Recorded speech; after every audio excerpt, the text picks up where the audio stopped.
Hi all. ఇక్కడ నేనైతే green పీస్తో అయితే వడలు చేస్తున్నాను అండి. ఫస్ట్ టైం నేను చేస్తున్నాను. టేస్ట్ అయితే చాలా అంటే చాలా బాగా కుదిరింది. ఇది నేను ఫస్ట్ 8 అవర్స్ బాగా సోక్ చేసుకున్నాను. సోక్ చేసుకున్న తర్వాత బాగా వాష్ చేసుకొని ఇందులో అల్లం, పచ్చిమిర్చి, జీలకర్ర వేసుకొని బాగా గ్రైండ్ చేసుకున్నాను.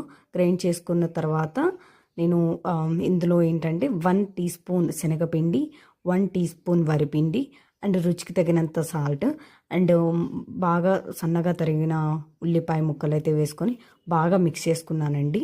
మీ దగ్గర కొత్తిమీర, పుదీనా ఉంటే అవి కూడా వేసుకోండి. నా దగ్గర లేదు కాబట్టి వేయలేదు.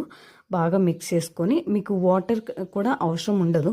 ఒకవేళ అవసరం ఉంటే జస్ట్ కొంచెం వేసుకొని ఇంకా మనం వడలు ఎలా అయితే వేసుకుంటామో అలా వేసుకోవడమే. ఇవి చాలా అంటే చాలా టేస్టీగా ఉంటాయి అండ్ డైలీ ఎప్పుడు చేసుకునే రొటీన్ కన్నా కొంచెం డిఫరెంట్ టేస్ట్గా కూడా ఉంటాయి. ఒక్కసారి అయితే ట్రై చేయండి. దీన్ని నేనైతే సాస్లో ట్రై చేశాను. మీరు ఒకసారి ట్రై చేసి